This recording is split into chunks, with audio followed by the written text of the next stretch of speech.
हमारे चैप्टर का नाम था प्रोसेस ऑफ बजट मेकिंग, ठीक है। तो आपको इसमें देखो लास्ट क्लास में ये पढ़ाया था पहले तो कि बजट क्या होता है, बेसिक इंट्रोडक्शन। तो उसमें आपको बताया था कि बजट बेसिकली एक सरकार का स्टेटमेंट है जिसमें कहाँ से पैसा आ रहा है और कहाँ पैसा जा रहा है, इसको सरकार रिकॉर्ड करती है ना, कि भाई हमारा पैसा कहाँ से आएगा कहाँ जाएगा। और ये एस्टिमेटेड होता है, मतलब कि ये हम आने वाले साल के लिए बनाते हैं, भविष्य के लिए, तो ये एस्टिमेटेड होता है, तो इसको हम बजट बोलते हैं, ठीक है। बाकी फिर प्रोसेस की हमने बात करी थी, जो बहुत बड़ा पॉइंट था, जिसमें हमने बहुत सारी बातें बताई थी आपको कि बजट जो है वो मिनिस्ट्री ऑफ फाइनेंस प्रिपेयर करता है नीति आयोग के साथ कंसल्ट करके। 1 अप्रैल से लेकर 31 मार्च तक के पूरे साल का बजट तैयार होता है, जो पार्लियामेंट के दोनों हाउसेज में अप्रूव और प्रेजेंट होता है। इसके अलावा एनुअल फाइनेंशियल स्टेटमेंट बनते हैं और बजट का प्रोसीजर है प्रिपरेशन, प्रेजेंटेशन और एग्जीक्यूशन, 3 ये शब्द थे। बाकी 2 एक्टिविटीज़ हैं, एडमिनिस्ट्रेटिव प्रोसेस और लेजिस्लेटिव प्रोसेस। बाकी बजट आने से पहले कंसल्टेशन होता है, जिसको प्री बजट कंसल्टेशन बोलते हैं। फिर आपको बताया था कि हम इसमें budget estimates plus revise estimates plus actual figures जो थी पिछले साल की, ये तीनों चीज़ों को बताते हैं। और फाइनेंस मिनिस्टर की स्पीच जो होती है बजट की, वो 2 पार्ट्स में डिवाइडेड होती है। पहले पार्ट में बताते हैं कि फिलहाल हमारे क्या हालात हैं और हमारा क्या एस्टिमेट है अगले साल का, और दूसरे में सारे प्रोविजंस बताती है सरकार, ये सारा टैक्स प्रपोजल रखती है। फिर इसके 3 पार्ट्स होते हैं, जो एनुअल फाइनेंशियल स्टेटमेंट है, जिसमें मैंने आपको बताया था कंसोलिडेटेड फंड, कॉन्टिजेंसी फंड और पब्लिक अकाउंट्स, 3 चीज़ें होती हैं। बाकी कुछ और डॉक्यूमेंट्स भी होते हैं, जैसे एनुअल फाइनेंशियल स्टेटमेंट तो हो ही गए, बाकी डिमांड फॉर ग्रांट्स, सरकार ग्रांट्स मांगती है, फाइनेंस बिल और FRBM एक्ट के तहत भी 2 स्टेटमेंट्स देते हैं, मैक्रो इकोनॉमिक फ्रेमवर्क स्टेटमेंट और मीडियम टर्म फिस्कल पॉलिसी कम फिस्कल पॉलिसी स्ट्रेटेजी स्टेटमेंट। बाकी फिर कुछ छोटे छोटे टर्म्स बताए थे कि कुछ कैटेगरी के खर्चे हम कंसोलिडेटेड फंड में से चार्ज कर लेते हैं, जैसे जज की कितनी तनख्वाह है, प्रेसिडेंट की कितनी तनख्वाह है, और साल में अगर इलेक्शन हो तो बजट फिर 2 बार प्रेजेंट होता है। फिर आपको बताया था कि किस तरह से मतलब प्रोसीजर चलता है, ये तो कहानियाँ थी, लोकसभा राज्यसभा, फिर उसके बाद एप्रोप्रिएशन बिल आता है, फिर उसके बाद कट मोशन होता है, फिर फाइनेंस बिल प्रेजेंट हो जाता है, 75 दिनों में पास होना चाहिए, फिर रिकमेंडेशंस राज्यसभा की ली जाती हैं, वो चाहे माने या ना माने। उसके बाद वोटिंग ऑफ हाउस होती है, जिसको गिलोटाइन बोलते हैं। और रेलवे बजट को फिर हमने बताया था कि मर्ज कर दिया था 2017-18 में। तो यहाँ तक हमने बेसिकली कुछ बातें लिखी, राइट।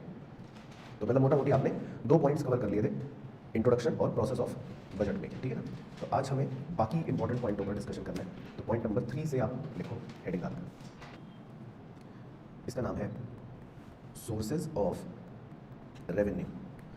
तो अब हम कुछ मुद्दे की बातें करेंगे सरकार के एंगल से, जिसमें पहला है टॉपिक सोर्सेज ऑफ रेवेन्यू। तो इसमें आप एक झोपड़ी बनाओ, इसका नाम है department of revenue of ministry of finance. बाकी मार्जिन के ऊपर लिख लो, मिनिस्ट्री ऑफ फाइनेंस को हम शॉर्ट में MOF लिख लेंगे, क्योंकि ये टर्म बाद में काफ़ी बार लिखना है, तो बार बार इतना बड़ा बड़ा लिखने से बेटर है MOF यूज़ कर लेंगे। तो बेसिकली एक डिपार्टमेंट बनाना है आपको, इस डिपार्टमेंट का नाम है डिपार्टमेंट ऑफ रेवेन्यू, कि भाई सरकार की आमदनी कहाँ से होगी, सरकार का को पैसा कहाँ से मिलेगा, है ना, सरकार इनकम कैसे कमाएगी, तो इसका एक डिपार्टमेंट बना रखा है, डिपार्टमेंट ऑफ रेवेन्यू। अब इस डिपार्टमेंट में 2 बोर्ड्स बना रखे हैं, इस डिपार्टमेंट में 2 बोर्ड्स बना रखे हैं। पहला है central board of direct taxes, इसको बोलते हैं CBDT, central board of direct taxes, इसको बोलते हैं CBDT। और दूसरा है central board of indirect taxes and customs, इसको बोलते हैं CBIC। तो 2 बोर्ड बना रखे हैं जी इस डिपार्टमेंट ने, CBDT और CBIC। तो इनका नाम पहचान के पढ़ के बताओ कि क्या फ़र्क है दोनों में। हाँ, तो शक्ल से ही लिखा है, इनके माथे पर ही टैटू बना हुआ है। CBDT जो है वो सरकार के सारे डायरेक्ट टैक्सेस के रेवेन्यू को एकत्रित कर रही है, और CBIC जो है वो सरकार के सारे इनडायरेक्ट टैक्सेस को एकत्रित कर रही है। तो बस दोनों की अलग अलग ड्यूटीज शक्ल भी मेंशन होगी, तो वो डायरेक्ट टैक्स इकट्ठा कर रही है, वो इनडायरेक्ट टैक्स इकट्ठा कर रही है बस। बाकी एक नीचे स्टार पॉइंट लिखना है कॉमन सा, कि सेंटर्स नेट टैक्स रेवेन्यू, सरकार का जो मतलब केंद्र सरकार का जो टैक्स रेवेन्यू है, centre's net tax revenue is the total of tax revenue after paying of the states share and the national calamity contingent duty, bracket में लिख लो NCCD, ट्रांसफर्ड टू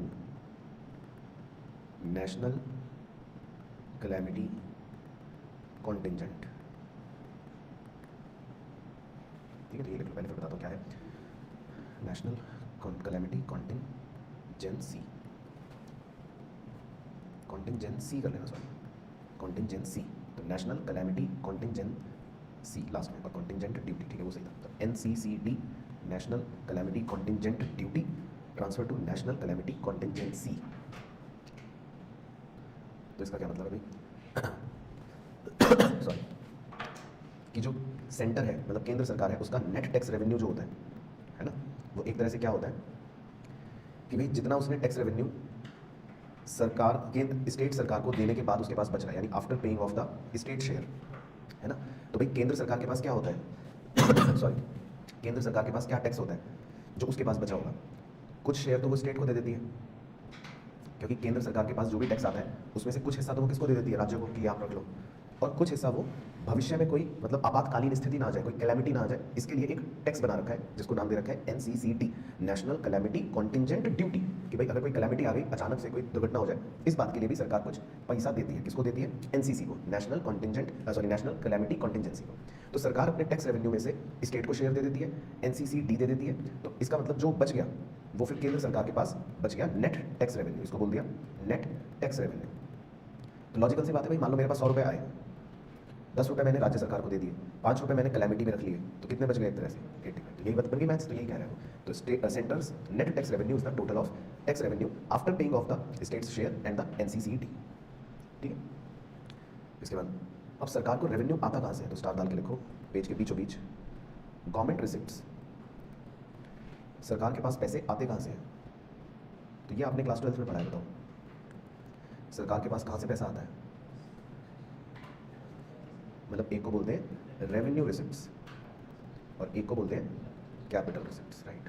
तो ये आप लिख लो मेरे साथ साथ। तो गवर्नमेंट की जो रिसिप्ट्स होती है वो दो प्रकार की होती है, तो सरकार के पास दो जगहों से पैसे आते हैं, एक को बोलते हैं रेवेन्यू रिसिप्ट्स और एक को बोलते हैं कैपिटल रिसिप्ट्स। रेवेन्यू रिसिप्ट्स जो होते हैं वो दो तरह के हो सकते हैं, कौन कौन से, एक को बोलते हैं टैक्स रेवेन्यू और दूसरे को नॉन टैक्स रेवेन्यू, क्योंकि सरकार को दो जगहों से मेनली पैसा मिलता है, या तो टैक्स से, तो वो हो गया टैक्स रेवेन्यू, या फिर दूसरी जगहों से जो मैं भी बताऊंगा कि क्या है, उनको बोलते हैं नॉन टैक्स रेवेन्यू। तो टैक्स तो आपको पता ही है ना, उसमें तो आप ऐसे एग्जांपल लिख सकते हो भाई कौन कौन से टैक्स हो गए, हाँ मतलब डायरेक्ट टैक्स भी हो गए जैसे इनकम टैक्स, वेल्थ टैक्स, और इनडायरेक्ट टैक्स भी हो गए जैसे GST, एंटरटेनमेंट टैक्स, है ना ये सब। तो सरकार जितने भी टैक्स लेती है वो सरकार का टैक्स रेवेन्यू हो गया, लेकिन इसके अलावा भी सरकार की कुछ इनकम होती है नॉन टैक्स वाली, उसमें लिख लो क्या हो सकती है, जैसे इंटरेस्ट रिसिप्ट्स। अब सरकार को कहीं से इंटरेस्ट मिल जाता है, सरकार इन्वेस्ट करती है पैसा, तो सरकार को भी कहीं से इंटरेस्ट मिल जाता है, या डिविडेंड रिसीप्ट्स, या प्रॉफिट्स ऑफ PSU समझ गए, पब्लिक सेक्टर अंडरटेकिंग्स, मतलब सरकारी कंपनियां, तो जितनी भी सरकारी कंपनियां हैं अगर वो प्रॉफिट कमाती हैं तो वो भी सरकार को मिल जाएगी, है ना। और इसके अलावा हाँ ग्रांट्स मिल जाती हैं कई बार सरकार को, तो मतलब आप लिख सकते हो अदर्स एटसेट्रा। तो और भी मतलब बहुत से कुछ ऐसी चीज़ें हो सकती हैं जो टैक्स के अलावा हो, जैसे फीस एंड फाइन।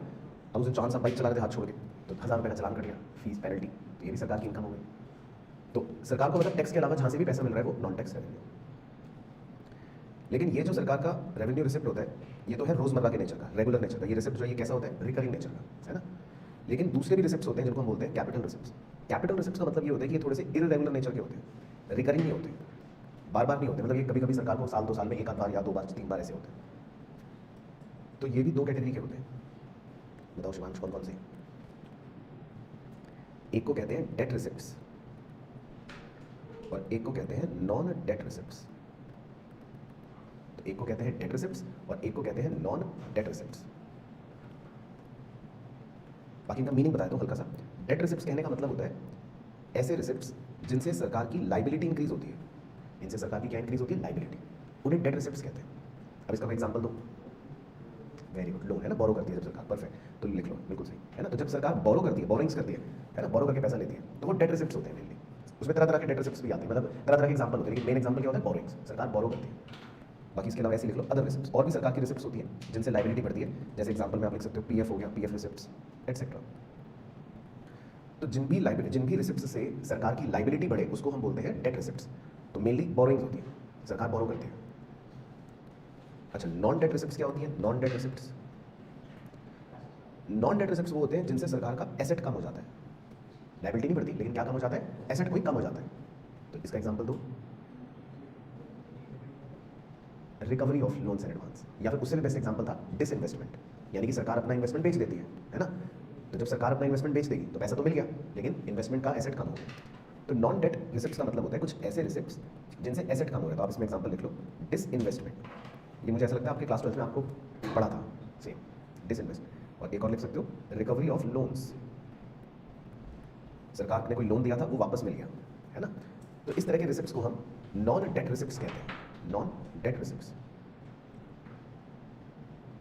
तो कुल मिलाकर मतलब ये सरकार के रिसिप्ट्स होते हैं, रेवेन्यू रिसिप्ट्स भी और कैपिटल रिसिप्ट्स भी। बस, तो इसको आप क्लोज कर सकते हो। तो बेसिकली ये सरकार के रिसिप्ट्स हो गए। तो समझ आ गया। Point number 3, sources of revenue, तो ये सरकार का रेवेन्यू हो गया पूरा। इसके बाद पॉइंट नंबर 4, पॉइंट नंबर 4 का हेडिंग है public expenditure management, public expenditure management. अब पब्लिक एक्सपेंडिचर मैनेजमेंट का मतलब मोटा मोटी तो ये है कि भाई सरकार खर्चा करती है ना। सरकार क्या करती है? खर्चा करती है। अब किस चीज़ का खर्चा करेगी? आम जनता के लिए, सड़क बनानी है, ब्रिज बनाना है ना, ये सब खर्चे करती है। तो इसको पब्लिक एक्सपेंडिचर कह देते हैं। तो इसमें आप लिखो फर्स्ट डाल के, public expenditure is necessary to accelerate economic growth, to accelerate economic growth and to promote employment opportunities and to promote employment opportunities। तो इसमें आप 2 कीवर्ड्स हैं, उन्हें हाईलाइट जरूर करना, एक ग्रोथ को और एक एम्प्लॉयमेंट को। तो बेसिकली इसका मतलब ये है कि सरकार जो खर्चा करती है वो बहुत ज़रूरी है। अगर सरकार खर्चा नहीं करे तो गड़बड़ है ना। तो सरकार को खर्चा क्यों करना चाहिए? क्योंकि इससे इकोनॉमी ग्रो होगी। देखो जितनी सड़कें बनेंगी, जितना इंफ्रास्ट्रक्चर बनेगा, उससे फायदा ही होगा इकोनॉमी को, है ना। और दूसरे से भी फायदा होता है, इससे रोजगार बढ़ता है। जितनी सड़कें बनेगी तो मजदूरों को नौकरी मिलेगी, जितना इंफ्रास्ट्रक्चर बेहतर करेगी सरकार, उतना इंजीनियर्स को भी काम मिलेगा, तो इंप्लॉयमेंट बढ़ता है। तो ये मोटिव है सरकार का पब्लिक एक्सपेंडिचर करने का। लेकिन अगला लिखो बट अनप्रोडक्टिव पब्लिक एक्सपेंडिचर, इसको अंडरलाइन कर लेना, but unproductive public expenditure may lead to dash, but unproductive public expenditure में लीड टू। अब मान लो कि भाई पब्लिक एक्सपेंडिचर अनप्रोडक्टिव है, सरकार ने खर्चे तो कर दिए, है ना। पब्लिक एक्सपेंडिचर का मतलब है खर्चा तो कर दिया, लेकिन अनप्रोडक्टिव, उससे सड़क वड़क तो बनी नहीं, इंफ्रास्ट्रक्चर तो बना नहीं, कोई बेफिजूल का खर्चा कर दिया। तो अब क्या होगा? तो मतलब सरकार ने खर्चा तो कर दिया लेकिन सड़क नहीं बनाई, इंफ्रास्ट्रक्चर नहीं बनाई, कुछ और मतलब अनप्रोडक्टिव खर्चा होगा, जिससे भी प्रोडक्शन नहीं होगी। तो जब आप कभी भी फालतू का खर्चा करते हो, या आपके घर पे भी एप्लीकेबल है, आपके अपने ऊपर भी एप्लीकेबल है और सब पर एप्लीकेबल है, कि अगर कोई उल्टे सीधे खर्चे करता है, फालतू खर्चे करता है, तो उससे देखो क्या होगा। पहली बिंदी, लार्जर डेफिसिट्स। डेफिसिट समझते हो? हालांकि आगे भी बताएंगे आपको। डेफिसिट का मतलब होता है पैसे की कमी। हाँ, डेफिसिट का मतलब होता है पैसे की कमी। तो अगर आप फालतू खर्चे करोगे तो सरकार को पैसे की कमी हो जाएगी, लार्जर डेफिसिट्स। दूसरा, हाई टैक्सेस। अब पैसे की कमी की भरपाई करने के लिए सरकार क्या करेगी? टैक्स लगाएगी ज़्यादा, तो उसका नुकसान देखो आपको होगा। तीसरा, लो इकोनॉमिक ग्रोथ। खर्चे फालतू के होंगे तो इकोनॉमिक ग्रो नहीं होगी, क्योंकि सड़क तो बनी नहीं, इंफ्रास्ट्रक्चर तो बना नहीं, तो ग्रोथ नहीं हो पाएगी, लो इकोनॉमिक ग्रोथ रहेगी। और ग्रेटर डेट बर्डन। तो जब सरकार फालतू खर्चे करती है तो फिर पैसों की कमी को पूरा करने के लिए सरकार क्या करेगी? अल्टीमेटली लोन लेगी। बिल्कुल सही। तो जितना लोन लेगी तो फिर उतना सरकार पे बर्डन पड़ेगा। तो मतलब ये सारे ऐसे पॉइंट्स हैं जो ये दिखाते हैं कि अगर अनप्रोडक्टिव खर्चे करेगी सरकार तो भाई फिर सब बेकार बातें भी हो जाएंगी। समझ आए सारे बेकार बातें कि भाई अनप्रोडक्टिव खर्चे करने से फिर ये दिक्कत भी हो सकती है। तो इसीलिए जरूरी होता है कि भाई खर्चे सरकार ढंग से करे। तो अब इसके लिए एक जिम्मेदारी दी गई, तो एक झोपड़ी बनाओ, इसका नाम है department of expenditure of MOF। तो सरकार ने सोचा कि चलो भाई खर्चे ढंग से करने के लिए एक डिपार्टमेंट बनाया जाए, जिसका काम ही यही हो कि भाई देखो पब्लिक एक्सपेंडिचर को मैनेज करना है ढंग से, है ना। तो ये मोटे मोटे 4-5 काम करती है, तो मैं आपको 4 लिखवा देता हूँ, बहुत है आपके सेहत के लिए। तो सरकार ने डिपार्टमेंट बना रखा है, डिपार्टमेंट ऑफ एक्सपेंडिचर। तो ये देखो क्या जिम्मेदारियां निभाते हैं, ये खर्चों की जिम्मेदारियां निभाते हैं। तो उसमें लिखो भाई ये क्या क्या करते हैं। देखो, पहला, preparation of central government accounts. सबसे पहले तो ये बही खाते बनाते हैं केंद्र सरकार के, कि भाई मुंशीगिरी देख करो, इनकी अकाउंटिंग करते हैं ये। दूसरा, असिस्ट्स मिनिस्ट्रीज, मंत्रालयों की मदद करते हैं ये, कि भाई आप इतना खर्चा करना, आप इतना करना, आप इससे ज़्यादा मत करना। तो अलग अलग मंत्रालयों को ये असिस्ट करते हैं। असिस्ट का मतलब होता है मदद करते हैं, तो असिस्ट मिनिस्ट्रीज। तीसरा, controlling cost and prices of public services. नियंत्रण करते हैं, नियंत्रण रखते हैं किस पर? दामों पर, खर्चे पर। जितनी भी पब्लिक सर्विसेज हैं उनकी कॉस्ट और उनकी प्राइसेस को कंट्रोल करते हैं कि भाई ज़्यादा खर्चा तो नहीं कर रही है, या इसके प्राइस सही है या नहीं। तो जैसे मान लो पब्लिक टॉयलेट्स बनाए सरकार ने, तो उसको यूज़ करने के लिए कितने रुपए देने पड़ते हैं आपको बताओ? 100 रुपये या 500 रुपये? 5 रुपये। तो ये बात कौन कंट्रोल कर रहा है? ये, कि किसी भी पब्लिक सर्विस को मतलब क्या दाम रखे हैं, है ना। तो दोस्त मुस्कुरा रहे, दोस्त कह रहे सर 5 रुपये क्यों दें। उसके बाद चौथा, monitoring of audit observations, monitoring of audit observations. Audit observations ये क्या है? ऑडिट क्या होता है, अच्छा ये बताओ। हाँ, ऑडिट मतलब होता है एक तरह से चार्टर्ड अकाउंटेंट के पास शक्तियाँ होती हैं कि कंपनी के बैलेंस शीट को चेक करेगा, वो साइन करेगा कि सही है, उसको ऑडिट कह सकते हो आप। तो जो ये मुंशीगिरी हुई सेंट्रल गवर्नमेंट की अकाउंट्स बने, तो इनको फिर सीए चेक करता है। अब सीए ने उसमें मान लो कुछ कमियां निकाली, कुछ ऑब्जर्वेशन निकाली, कह रहा है मुझे तो इन्वेंट्री की वैल्यू गलत लग रही है, या सीए ने कुछ और ऑब्जर्वेशन निकाली कि मुझे तो सैलरी का खर्चा गलत लग रहा है। तो जो भी ऑडिटर ने अपनी ऑब्जर्वेशंस दी हैं उनको भी ये मॉनिटर करते हैं कि भाई क्या क्या कमियां निकाली हैं ऑडिट में, उसको भी देखें जरा। तो ये मतलब मॉनिटरिंग ऑफ ऑडिट ऑब्जर्वेशन है ना। तो ये मतलब है। तो बाकी आप एटसेट्रा ऐसे लिख सकते हो, तो मतलब और भी इस तरह से रिलेटेड इनके काम होते हैं, लेकिन मोटा मोटा ये डिपार्टमेंट ऑफ एक्सपेंडिचर का रोल हो गया। तो समझ आ गया यहाँ तक पहले पॉइंट। अब इसी के नीचे अगला मतलब एक स्टार पॉइंट डाल के लिख लो, इसमें 2-3 कागज के टुकड़े बना लो।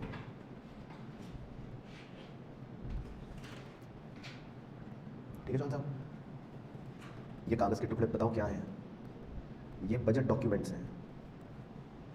बहुत सारे बजट डॉक्यूमेंट्स होते हैं ना भाई, वो तो एक लंबा चौड़ा सा चिट्ठा होता है पूरा।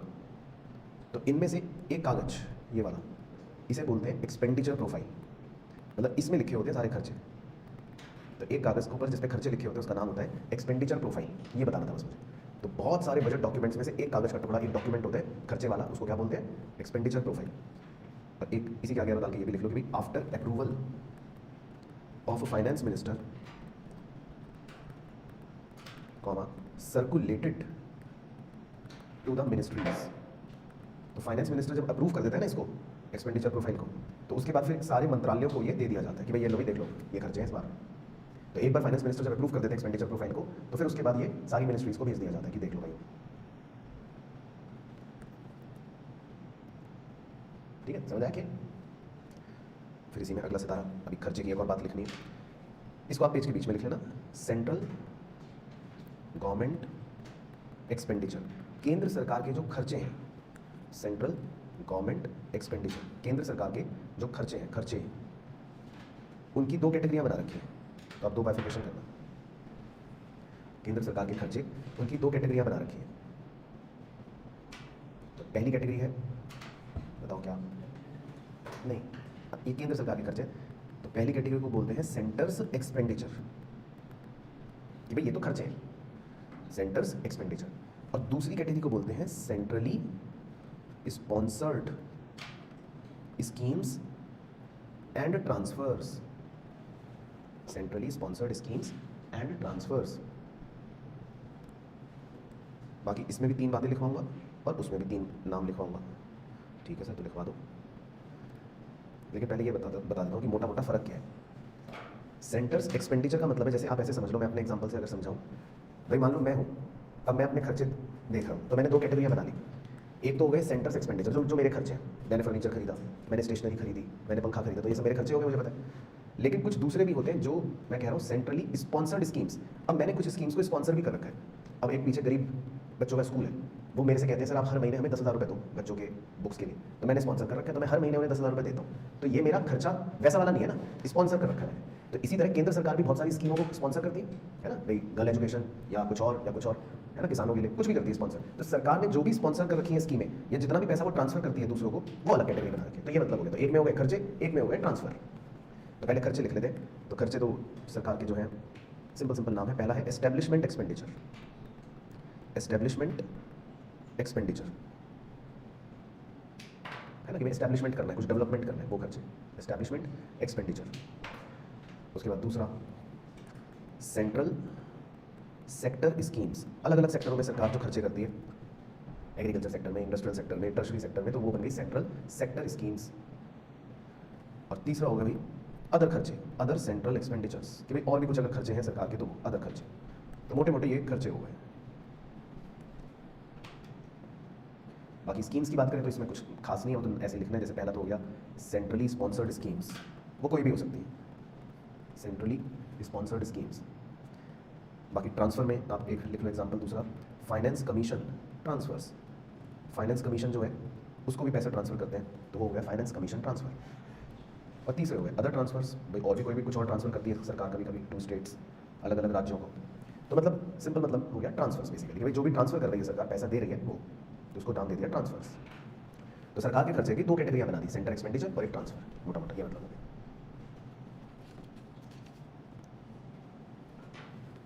तो क्लियर हो गया खर्चे का खेल। तो ये आप क्लोज कर सकते हो। तो ये बेसिकली था पब्लिक एक्सपेंडिचर का पॉइंट कि सरकार के खर्चे, पब्लिक एक्सपेंडिचर मैनेजमेंट। उसके बाद है पॉइंट नंबर 5, ये थोड़ा सा इंपॉर्टेंट है, एग्जाम के लिए आप इसमें मार्क कर लो इंपॉर्टेंट। इसका नाम है public debt management. Public debt management, public debt management, ये इंपॉर्टेंट है। तो आप मान के चलो इससे 2 नंबर तक के क्वेश्चन, 1 से 2 नंबर का मतलब आ सकता है, एक क्वेश्चन तो आ ही जाएगा। पब्लिक डेट मैनेजमेंट अच्छा इंपॉर्टेंट टॉपिक होता है कि भाई सरकार जो है उसका एक और काम है public debt management. Public debt किसे कहते हैं पहले तो ये मतलब बताओ, पब्लिक डेट का क्या मतलब है? पब्लिक जो, तो इसमें सबसे पहली बात ये है कि पब्लिक डेट वर्ड सुन के सबको पब्लिक वर्ड दिमाग में आता है कि पब्लिक जनता, लेकिन इसमें पब्लिक डेट का मतलब बिल्कुल भी जनता नहीं है। पब्लिक का यहाँ पर मतलब जो है वो सरकार। पब्लिक का यहाँ पर क्या मतलब है? सरकार। क्योंकि जैसे हम पब्लिक सेक्टर बोलते हैं, ऐसे सोचो प्राइवेट सेक्टर पब्लिक सेक्टर, तो प्राइवेट सेक्टर मतलब कौन हो गया? मुकेश अंबानी। और पब्लिक सेक्टर क्या हो गया? सरकार। तब सरकार समझते हो ना, तब तो नहीं सोचते ना पब्लिक सेक्टर मतलब सर जनता, ऐसे होते हैं ना। तो यहाँ पर जो पब्लिक डेट का मतलब है बेसिकली वो लिख लो, ताकि हमेशा क्लियर रहे कि पब्लिक डेट किसे कहा जाता है। पब्लिक डेट का बिल्कुल सिंपल देसी मतलब है, सरल भाषा में, government borings from internal and external sources. तो सबसे पहले बेसिक बिल्कुल बात पता होनी चाहिए, मीनिंग कि गवर्नमेंट बोरिंग्स को ही पब्लिक डेट कह सकते हैं एक तरह से, ठीक है ना। पब्लिक डेट को ही एक तरह से हम कहते हैं सरकार की बोरोइंग्स, सरकार ने लोन लिया। अब सरकार लोन कहाँ से लेगी? आप पैसा किससे लेते हो? या तो घर से, या बाहर से, दोस्तों से, पड़ोसी से। तो यही सरकार भी कहाँ से पैसा लेती है? तो इंटरनल सोर्स। अब इंटरनल में आरबीआई हो गया, या पब्लिक भी हो सकती है, आम जनता से भी लोन लेती है। और एक्सटर्नल सोर्सेज में अपना दूसरे कंट्री हो गए, वर्ल्ड बैंक हो गया, IMF हो गया, ये सब तो कहीं से भी ले सकती है सरकार। तो इसको हम पब्लिक डेट कहते हैं। और इसका मैं एक और टर्म ऐसे सिखा देता हूँ नॉलेज के लिए, मतलब कॉन्सेप्चुअल टर्म है, इसको सोवीरियन डेट भी कहते हैं। सोवीरियन,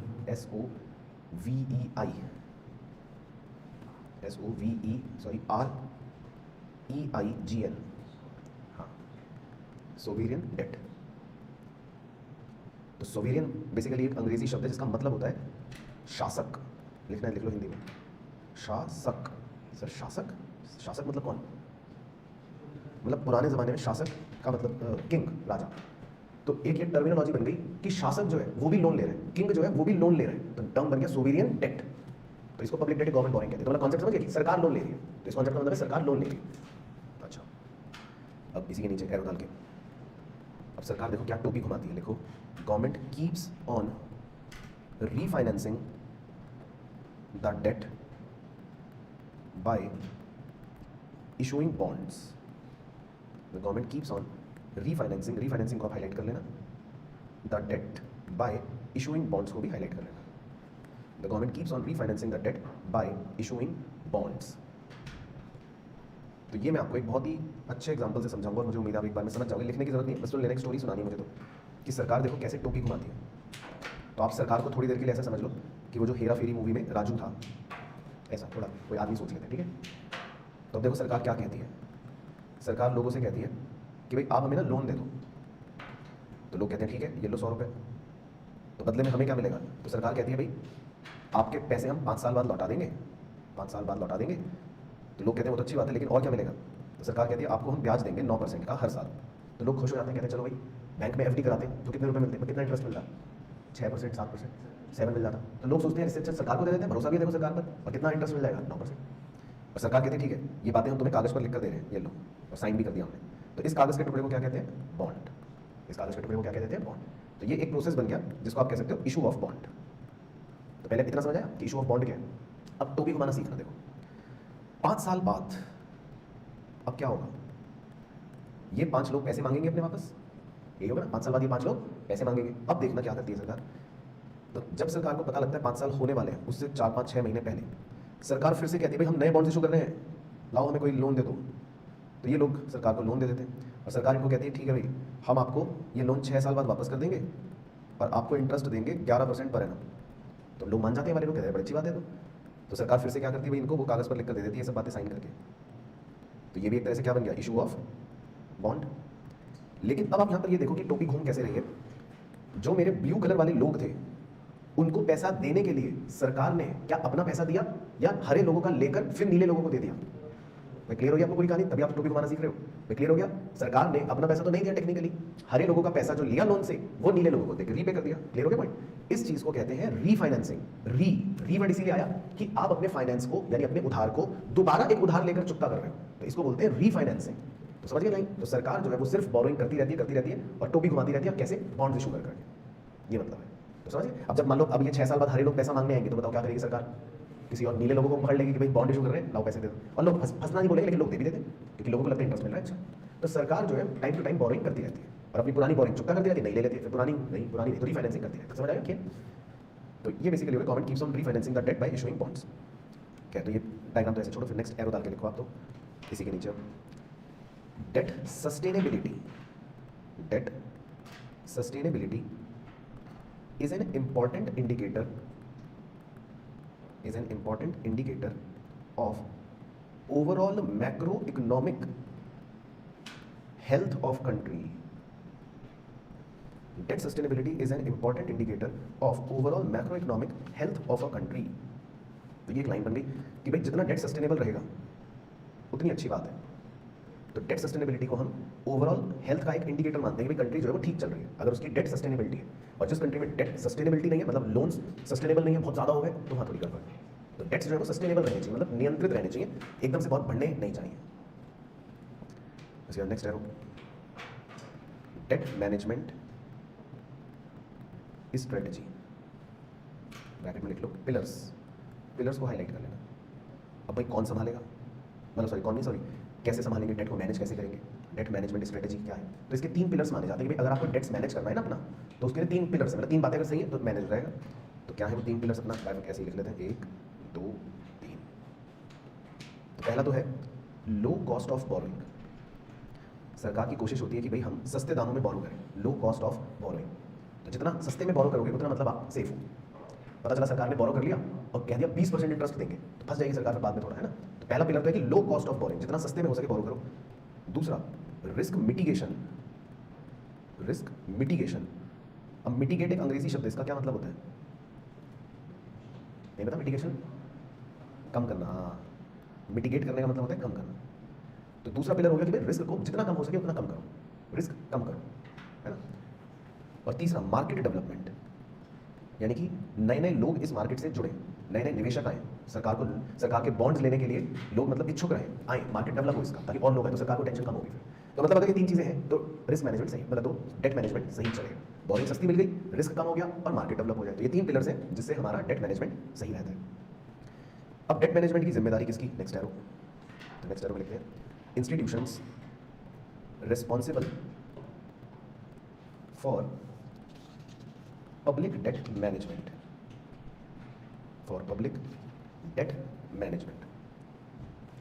कि भाई कौन से इंस्टीट्यूशंस हैं जिनको पब्लिक डेट मैनेज करना है, किसकी जिम्मेदारी लगाई है सरकार ने? तो 3 लोगों की जिम्मेदारियां हैं जी। तो 3 बाइफिकेशन कर लेते हैं। बताओ, एक तो आप बता ही सकते हो कॉमन सेंस से, कौन होगा? आरबीआई, बिल्कुल सही।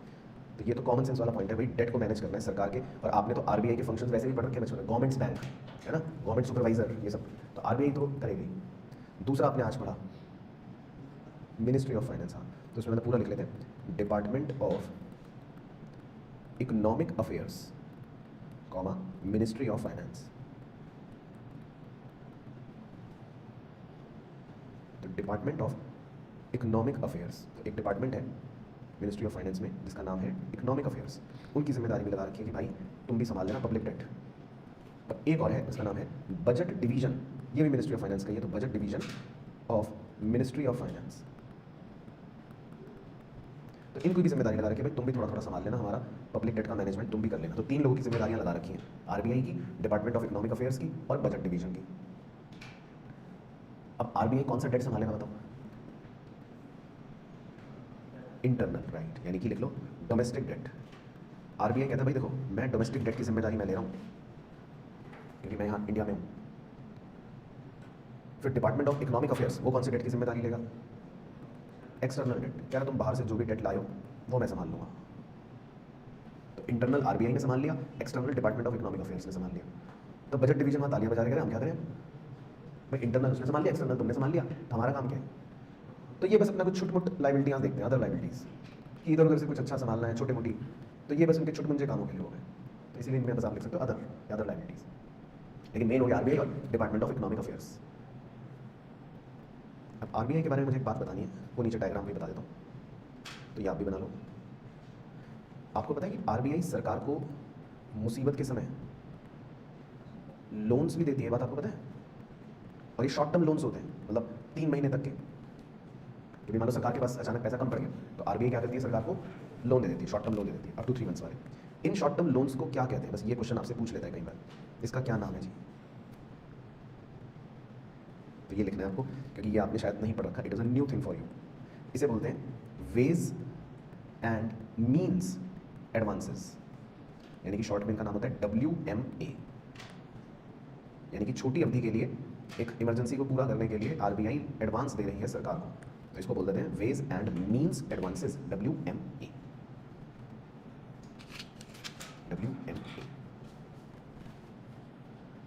बाकी इसमें कुछ छोटे मोटे स्टार पॉइंट्स हैं, डेटा पॉइंट वो नीचे लिख लेते हैं। तो पहला स्टार डाल के लिखना FRBM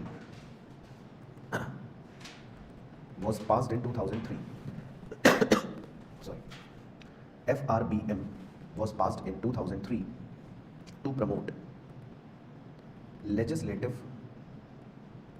framework for reduction of deficit, तो मतलब एक कानून बनाया गया 2003 में, जिसमें डेफिसिट को कम करने के लिए मतलब एक लेजिस्लेटिव फ्रेमवर्क तैयार हुआ, मतलब एक कानूनन प्रक्रिया बनाई गई, कानूनी फ्रेमवर्क तैयार किया गया कि कैसे ये डेफिसिट कम होगा। FRBM की फुल फॉर्म आप सुनो, पहले भी बताई थी सर, पहले कहाँ बताई थी, हमें तो नहीं पता। लास्ट वाले M से बताओ चलो, मैनेजमेंट। अब लगाओ दिमाग, F से कौन सा चैप्टर पढ़ रहे हो? फिस्कल। R से रिस्पॉन्सिबिलिटी,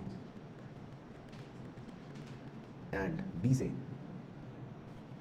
बजट। तो बस बन गया जी, FRBM लिख लो। तो fiscal responsibility and budget management, ठीक है ना। तो ये एक कानून बनाया गया था 2003 में, तो एक पूछ लेता, तो इसलिए लिखना है कि भैया ये है, ओके। इसी तरह अगला सितारा, public debt management cell PDMC was created in 2016 under department of economic affairs. तो वो जो एक्सटर्नल डेट संभालता है ना सरकार का, डिपार्टमेंट ऑफ इकोनॉमिक अफेयर्स, उसने अपने अंडर एक PDMC भी बना लिया, मतलब एक सेल बना लिया कि भाई हमारे को भी एक बॉडी चाहिए हमारे अंडर काम करने वाली।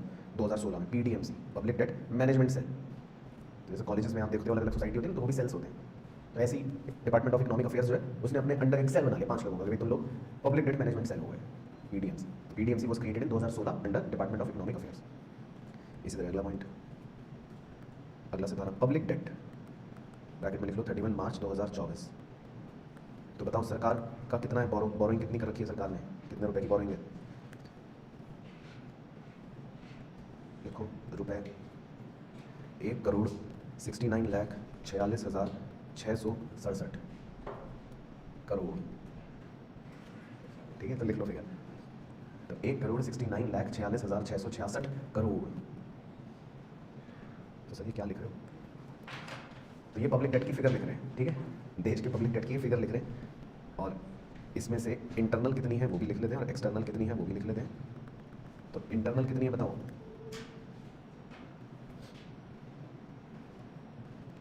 1,64,23,983 करोड़। अच्छा और क्या, अगर 982 भी लिख दे तो गलत हो जाएगा। और एक्सटर्नल बताओ कितनी है? 5,22,683 करोड़, ठीक है। तो खैर ये मतलब है, तो याद तो करनी ही पड़ेगी फिगर्स है तो, लेकिन आप एक रफ आइडिया रखो और क्या कि क्या है पब्लिक डेट, इंटरनल और एक्सटर्नल का ब्रेकअप। और एक लास्ट सितारा, फिर ये पॉइंट पूरा फिनिश हो जाएगा इसी में। लास्ट सितारा है, RBI is developing GSEC market, इसको हाईलाइट कर लेते हैं, GSEC market. RBI is developing GSEC market to broaden investor participation, to broaden investor participation. तो RBI is developing GSEC market to broaden investor participation. Sir GSEC market, ये कौन सा market है? ये फाइनेंशियल टर्म पता होनी चाहिए चार्टर्ड अकाउंटेंट साहब। जी का मतलब होता है गवर्नमेंट, और सेक का मतलब है सिक्योरिटीज, ये मतलब इसको जी सेक बोलते हैं। तो आरबीआई ये चाहती है कि भाई जब सरकार बॉन्ड्स निकाले, अभी सुनाई दे रहा है गवर्नमेंट बॉन्ड्स की कहानी, तो आरबीआई क्या चाहेगी बताओ कि लोग ज़्यादा जुड़े या ना जुड़े तभी सरकार को पैसा मिलेगा, है ना। तो आरबीआई भी मतलब इस कोशिश में लगी हुई है कि इन्वेस्टर पार्टिसिपेशन बड़ा हो, ब्रॉडन हो। तो जी सेक मार्केट क्रिएट किया जा रहा है, इसलिए आरबीआई भी कुछ महीनों में आकर इन्वेस्टर्स को कहते हैं भाई सरकारी बॉन्ड है, पैसे डाल दो, सरकार का बॉन्ड आया पैसे दे दो। तो आरबीआई भी क्या चाहती है, जी सेक मार्केट बड़ा होना चाहिए। और इसमें उनकी एक स्कीम का नाम लिख लो जो मतलब वो चलाते हैं, प्रचलित है ब्रैकेट में, इसको बोलते हैं रिटेल डायरेक्ट स्कीम। तो इसमें आरबीआई यही कह रही है रिटेल इन्वेस्टर को, मतलब आम लोगों को, आप लोगों को कि भाई डायरेक्टली इन्वेस्ट करो, सरकार को पैसा दो, बॉन्ड, रिटेल डायरेक्ट स्कीम। चलो तो समझ आया कि तो मतलब ये जो पूरा पॉइंट था ये बेसिकली आपका किस पर बेस था, सरकार के खर्चे, पब्लिक डेट मैनेजमेंट पर, है ना। तो इसको आप मतलब क्लोज कर सकते हो, ये पूरा पॉइंट फिनिश हो गया।